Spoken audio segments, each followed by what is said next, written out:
गांव में थे और गाड़ी टूट गई। और उन दिनों में काफिला नहीं होता था, वो दो गाड़ियां थी, एक चली गई थी, एक टूट गई थी। और संजय जी ने देखा कि एक हॉल्ट पर एक गाड़ी ट्रेन रुकी थी, तो उसने मुझे कहा कि चलो भागते हैं और ट्रेन पकड़ते हैं। और जैसे हम लोग भागे भागे भागे और ट्रेन शुरू हो गई, और जैसे शाहरुख खान आजकल करते हैं ना कि लड़की को उठा करके ट्रेन पर रखती है, वैसे ही संजय जी ने मुझे हाथ दिया और हम ट्रेन पकड़ करके दूसरे गांव तक पहुंच गए। मुझे बहुत यादें हैं, बहुत यादें। फिर उस समय तो वरुण पैदा भी नहीं हुए थे। संजय जी को उस समय खुली छूट मिली थी, उनकी पूजनीय माता जी ने, इंदिरा जी ने उनको खुली छूट दी थी कि कहीं भी हिंदुस्तान से वो लड़ सके। उन्होंने ये क्षेत्र चुना अपनी कर्मभूमि बनाने के लिए, और इलेक्शन से बहुत पहले वो यहाँ आते रहे। उन दिनों में कांग्रेस पार्टी बिल्कुल अलग किस्म की थी, ना वो पैसों की भूखी थी, ना वो लोग उसमें जाते थे जो पेशेवर अपराधी है या भ्रष्ट थे, या जाते थे केवल पैसे बनाने के लिए। उन दिनों में यूथ कांग्रेस बहुत ही दमदार चीज है। जैसे आज हम लोगों के युवा बीजेपी वाले इतने दमदार, इतने ताकतवर कि मुझे याद आता है कि 30 साल पहले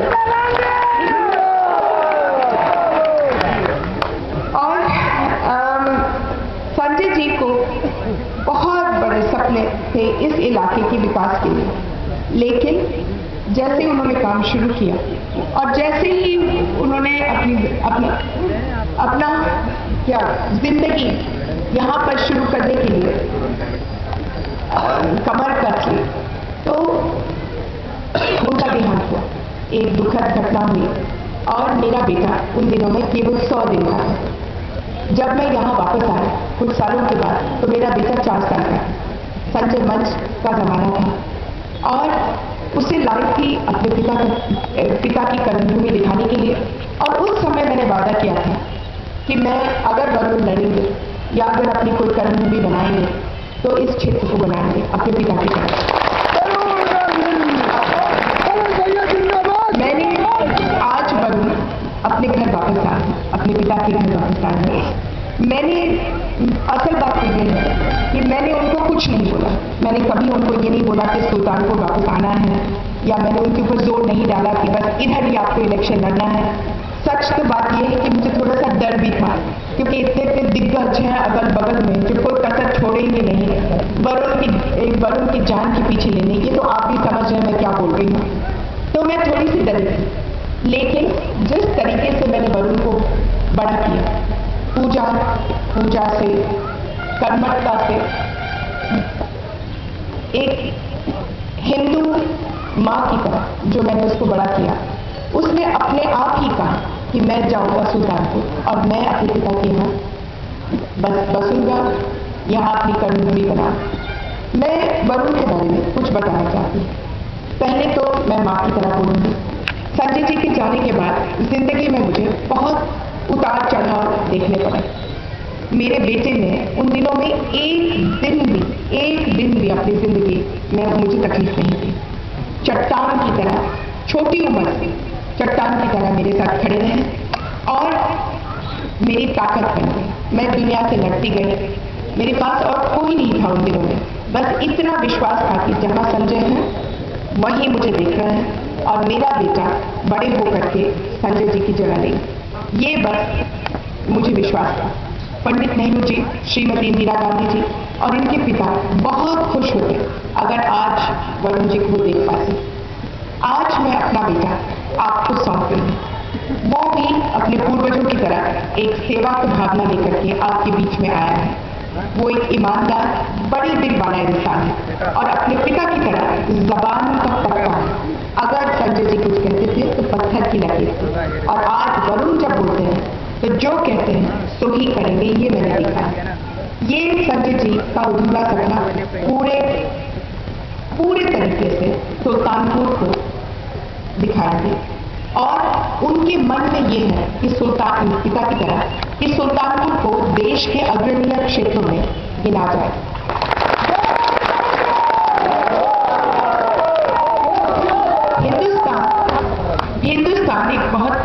जगह एक बहुत अनोखा देश है।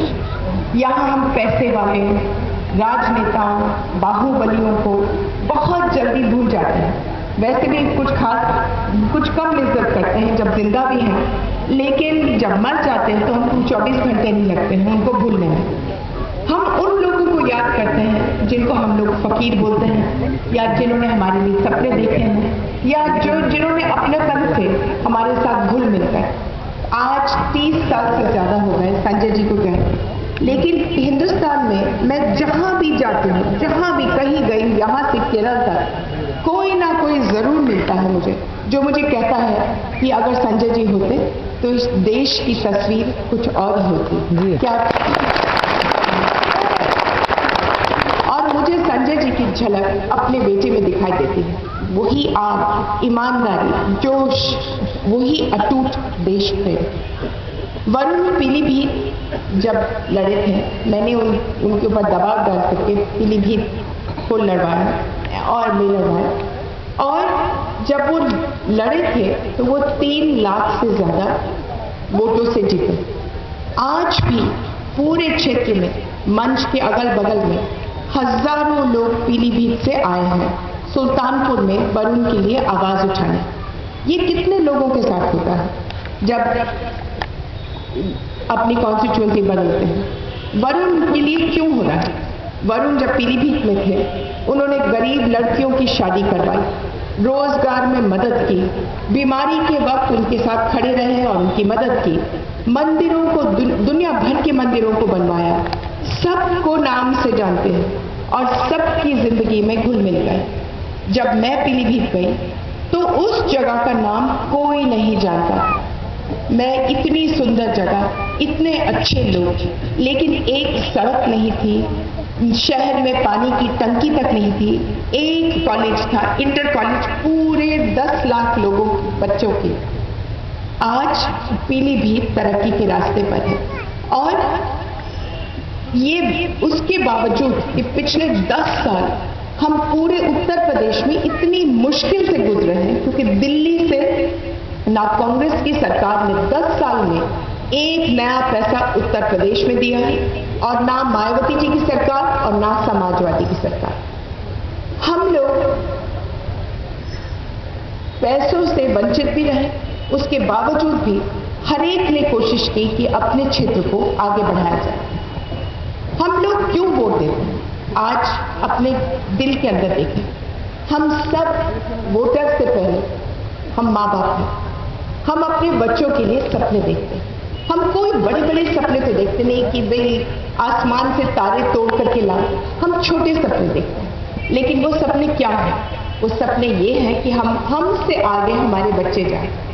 सब लोग यही चाहते हैं। हम चाहते हैं कि अगर हम अनपढ़ हैं तो हमारे बच्चे लिख पढ़ करके डॉक्टर, इंजीनियर, प्रोफेसर बन जाए।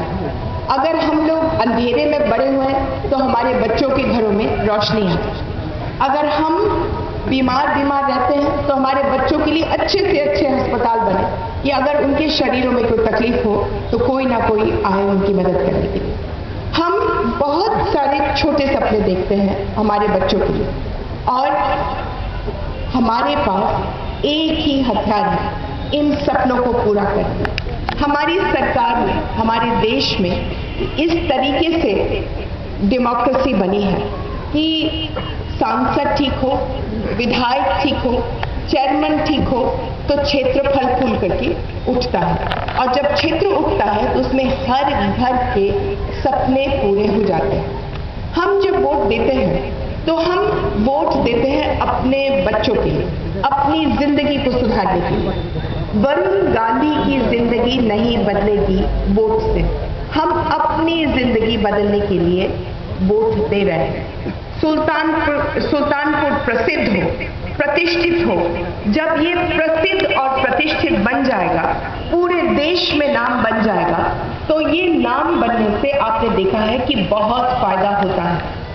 जब ये संजय जी का क्षेत्र बहुत सालों से गुमनाम क्षेत्र बन करके रहा है, और आज और अब समय आ गया है कि इसे रोशनी में लाने के, और आप ही रोशनी में लाएंगे एक एक अपना वोट कमल के फूल पर देकर। ये मैं आपसे वायदा करती हूँ कि मेरा बेटा, संजय जी का बेटा, इंदिरा जी का पोता आपको आगे ले जाएगा, और वो भी प्यार से और अपनापन।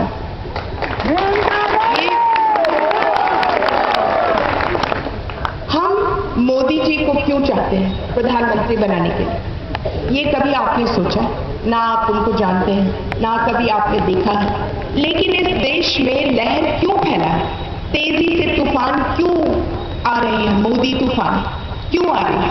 क्योंकि कभी सोचा है क्योंकि हम बिल्कुल सही, हम क्यों चाहते हैं मोदी जी को? और आपसे हिंदुस्तान में से चुनने से पहले भाजपा ने क्यों मोदी जी को चुना था कि वो प्रधानमंत्री बनेंगे इस पार्टी में?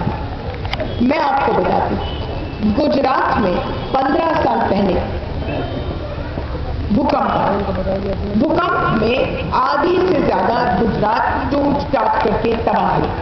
उसके बाद बाढ़ आई, बाढ़ में जो थोड़ा बहुत बचा था वो भी डूब गया। उसके बाद दंगे फसाद हुए, दंगे फसाद में शहर पे शहर, गांव पे गांव जल गए। वैसे भी गुजरात रेगिस्तान है, पूरा नहीं लेकिन बहुत हिस्सा रेगिस्तान है, और उसमें एक भी फसल उगता नहीं था। तो लोग गुजरात छोड़ करके चले गए। कोई अमेरिका गया अपने चाचे मामों के यहाँ, कोई उत्तर प्रदेश आया।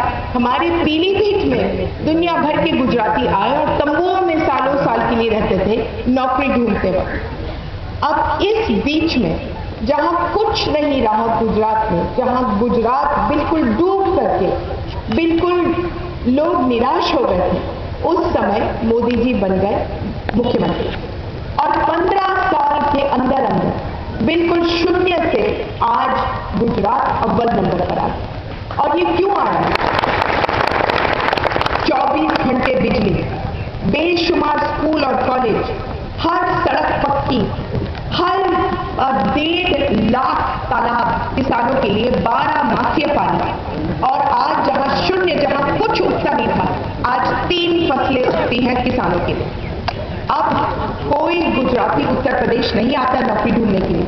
हमारे लड़के जा रहे हैं गुजरात नौकरी ढूंढने के लिए। और क्यों जा रहे हैं गुजरात नौकरी ढूंढने के लिए?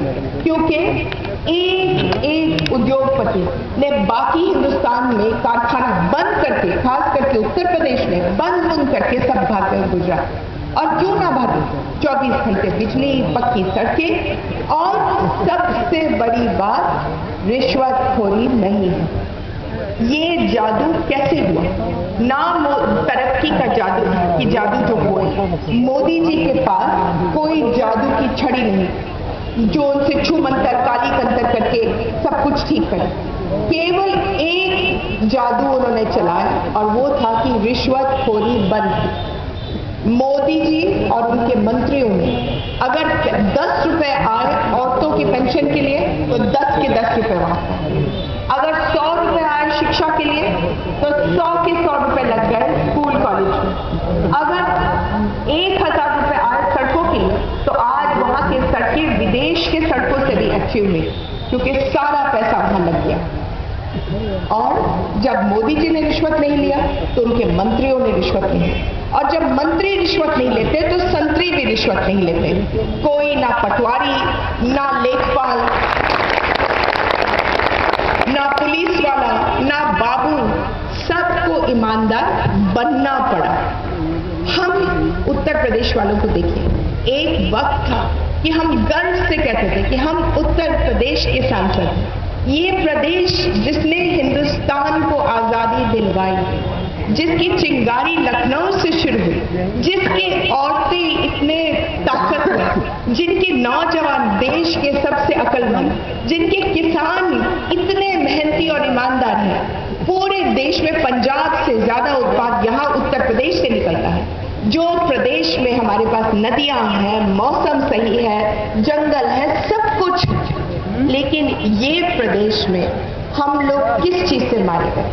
ना हमारे पास इस वक्त उद्योग कोई आ रहा है, ना हमारे पास बिजली है, हमारे सड़कें सब टूटे हैं, ऊपर से नीचे तक रिश्वत देना पड़ता है, इसलिए हम लोग आगे नहीं बढ़ पाए। इस माहौल उत्तर प्रदेश की ही नहीं, इस माहौल को हम लोग बदल दें हिंदुस्तान में, और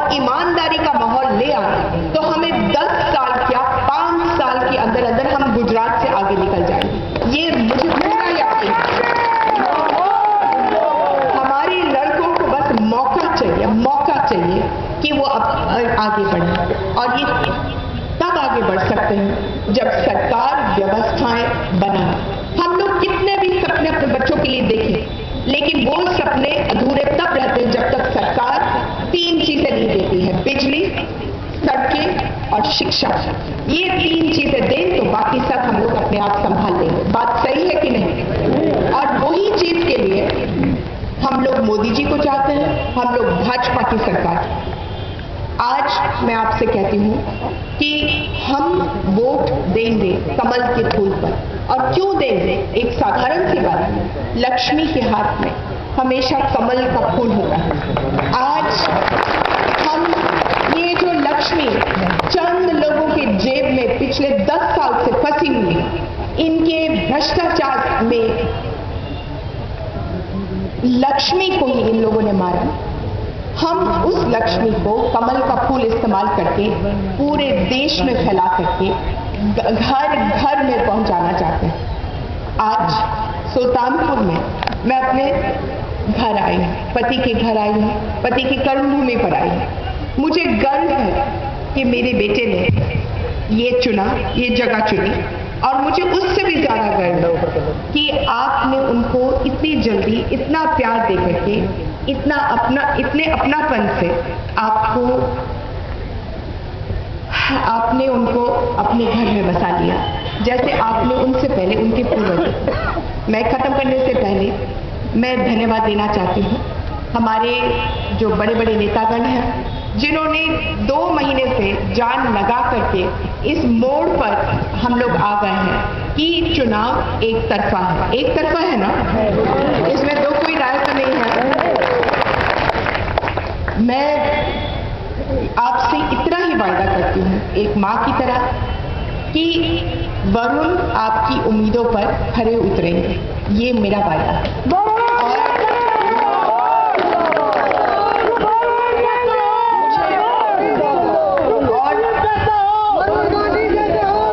मैं और ज्यादा लंबा ना बोल करके आपसे केवल इतना पूछूंगी और आप मुझे बताएं कि हमारा चुनाव निशान क्या है। अच्छा, अब खाली मेरी बहनें बोलेंगी, हमारा चुनाव निशान क्या है? शाबाश। अब हमारी लक्ष्मियां तो यहीं बैठी हैं। मेरा बहुत सारा प्यार आपके साथ है। ये जमाना नौजवानों का आ रहा है, हम लोगों का जमाना जा रहा है। और भगवान करे कि हमारे जाने से पहले हम आपके लिए इतनी व्यवस्थाएं बनाएं, ऐसे लगे कि देश की आजादी